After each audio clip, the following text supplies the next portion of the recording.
Hi, I'm Dan Primack, and welcome to Axios Recap. Today's Thursday, March 25th. New jobless claims are down, the corporate tax rate may be going up, and we're talking to Ben and Jerry about the new era of corporate civic responsibility. CEOs are America's new politicians. That's a line coined by my boss, Jim Vandehei, in the middle of 2019, as more and more companies began expanding their mission beyond just core product and shareholder value. It's a trend that then rapidly accelerated last summer in the wake of George Floyd's killing, and then almost seemed expected by the time of the January 6th insurrection.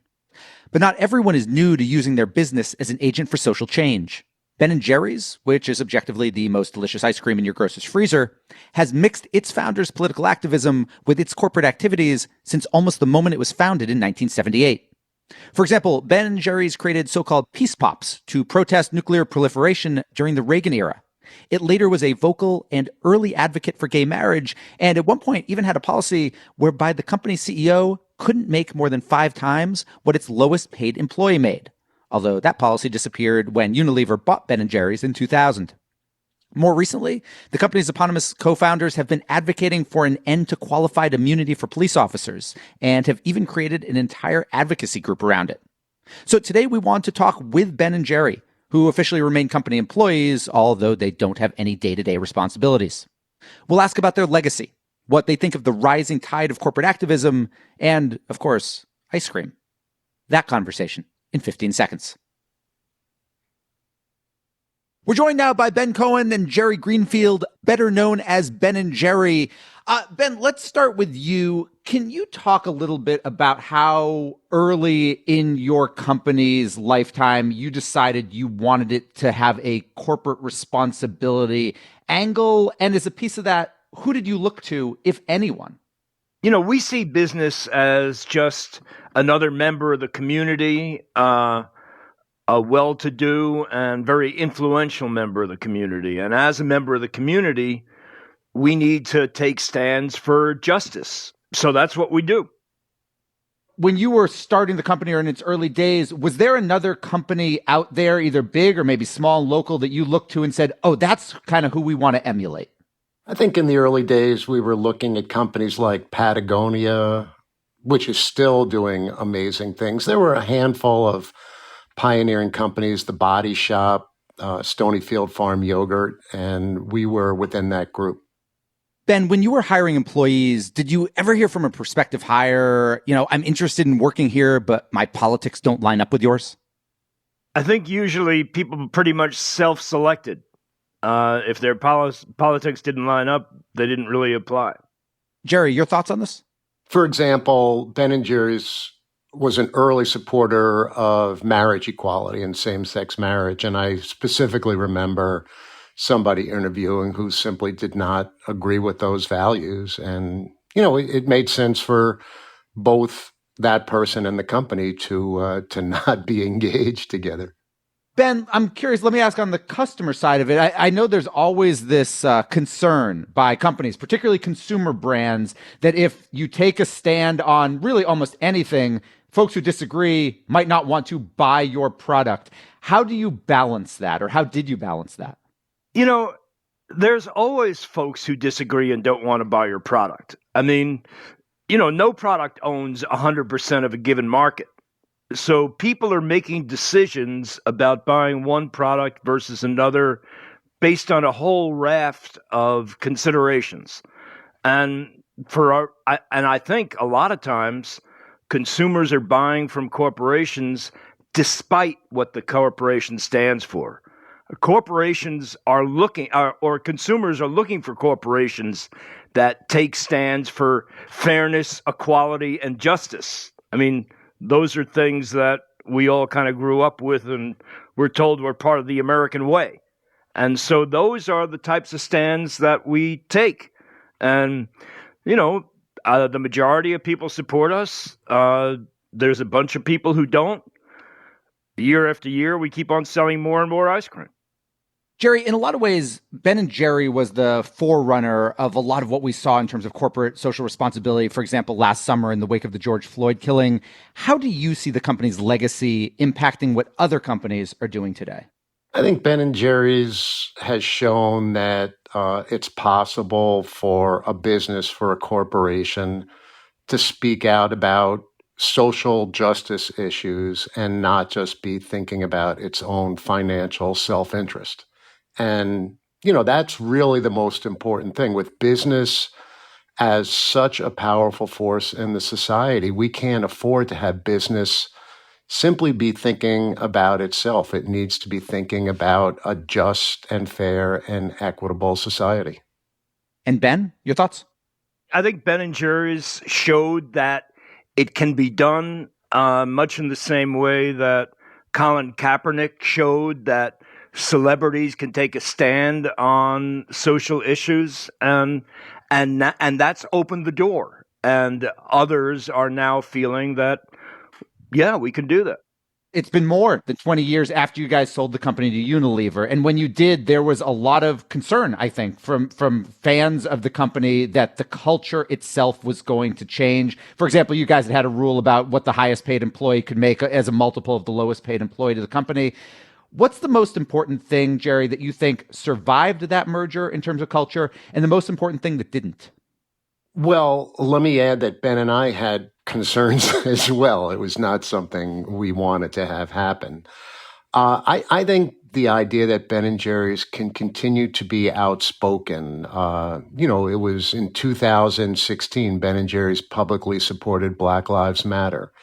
After the murder of George Floyd, Ben and Jerry's spoke out about we must dismantle white supremacy. So I think that courage is what is wonderful that has survived. I think the company is maybe a little more corporate than it used to be. Ben in the old days and still today is the consummate rule breaker, and I don't think there are as many people breaking rules at Ben and Jerry's these days. Ben, for you, let me follow up on that. Jerry said you're the consummate rule breaker. Right now, what is the thing you think companies at large or corporations at large, the rule they should be breaking that they're still following? Well, they seem to think that there's a rule that companies cannot take stands on issues that are not in their own narrow self-interest. All of our legislation is pretty much controlled by business. Business pays billions of dollars a year for all the lobbyists that they have in Congress that are there just to support their own narrow self-interest, many times, usually at the expense of regular everyday citizens. And I think businesses need to start understanding that they need to use their power for the common good, not just for their own narrow self-interest. We saw some of that with certain companies, including and it was almost in the opposite way, right? The pledges to stop making certain donations and certain lobbying in the wake of January 6th. Jerry, do you expect that what we saw last summer from companies in terms of Black Lives Matter, et cetera, what we saw after January 6th, do you believe companies are going to have stick-to-itness, or are those press releases and once the temperatures die down, they stop caring about those things? I think we as citizens need to push these companies to hold to their commitments. I think companies need to be public about what they're committing to do, and then we need to hold them to it. It's wonderful that businesses spoke out so forcefully as they did. It's time to turn protest into policy. A campaign Ben and I are working on is the campaign to end qualified immunity. Qualified immunity is essentially get out of jail free card for bad cops. And we've been trying to engage businesses on that, as well as advocacy organizations and the public.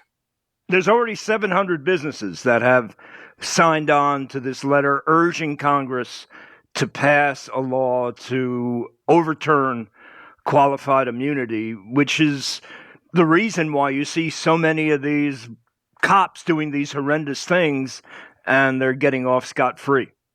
Ben, what was the impetus for you and Jerry, too, as you say, focus on qualified immunity? You guys just put an op-ed in the Hill. What was that first conversation between the two of you where you said, this is something we need to really be focusing on?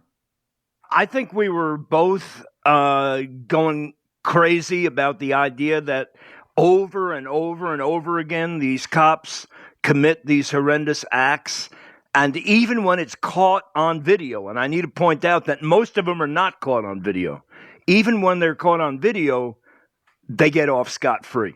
And you've got the fraternity of police going out there and defending those bad cops. And then we saw this letter from the Players Coalition, 1,400 professional athletes and front office people urging Congress to overturn qualified immunity. And we started looking into what that was. And we said, we want to support those guys. We want to get very active in that campaign. And we started to get 700 business leaders to sign up, got artists and, performers, celebrities. We have a book coming out on the subject, and we staffed up. Now we have the campaign to end qualified immunity that has a full staff of PR, digital people, and strategists. And we're passing laws on the state level. New Mexico just passed the law through both houses, and we're working on the federal level. That's the key, is to get it done on the federal level. Jerry, do you believe that you will succeed on the federal level? I think it is an uphill battle, but what's amazing to me is the broad coalition of groups that support ending qualified immunity. It's liberals and libertarians. It's police officers. It's lawyers. It's judges. It's not just the ACLU and the NAACP Legal Defense Fund. It's also the Cato Institute. It's Americans for Prosperity. It's cross-ideological. Clarence Thomas on the Supreme Court supports ending qualified immunity, as well as Sonia Sotomayor. So it's quite amazing how broad that support is. And Ben? People of all political persuasions can agree on justice. That is not partisan. And, you say, is it going to happen? It's going to happen if people get on the phone to their legislators and tell them they want it to happen. Ben, we're now nearly a year after the big BLM protests. How should we measure what companies do or don't do in terms of living up to the promises they made? Well, there's several ways. I mean, they need to change the way they operate internally. Companies need to diversify their supplier base and their upper-level management and their board of directors. But companies need to take political stands. I mean, companies understand very, very well that real change happens in Washington, D.C. That's why they spend billions of dollars every year trying to influence what happens in Washington, D.C., and they do influence what happens. They need to start using that power to pass laws that address the issue of racial injustice. Guys, last thing, I can't let you go without an ice cream question because I just can't. So just a quick one-word answer. This is for both of you, Jerry first, then Ben. You can only have one pint for the rest of your life. What is the flavor, Jerry? Americone Dream, vanilla ice cream, a caramel swirl, and fudge-covered pieces of waffle cones. Ben? Cherry Garcia, the old standby. Guys, thank you so much for taking the time. All right. Thank you. Take care. Welcome back. What we're watching today is vaccinations. The CDC now reports that 1/3 of all U.S. adults have received at least one jab, and that figure rises to 70% for people over 65. What it means is that President Biden has already hit his goal of 100 million vaccination shots within his first 100 days, even though we're not really that close to the 100 days yet, which probably is why the White House today upped its own ante, pledging there will be 200 million shots by that 100-day mark. Two other pieces of vaccine news. First, AstraZeneca has come out with updated efficacy data for its vaccine after the NIH said its initial release relied upon out-of-date numbers. In short, the efficacy drops from 79% to 76%, although it continues to bat 1,000 in terms of hospitalizations and deaths. Second, the first baby has now been born with COVID-19 antibodies. The infant girl is from Florida, and her mother was a healthcare worker who got her first dose of the Moderna vaccine while 36 weeks pregnant. And we're done. Big thanks for listening, and to my producers Tim Shovers, Naomi Shavin, and Alex Sugiura. Please be sure to leave us a review, and if you're not already subscribing to the podcast, please rectify that situation. Have a great National Lobster Newberg Day, and we'll be back Tuesday with another Axios Recap.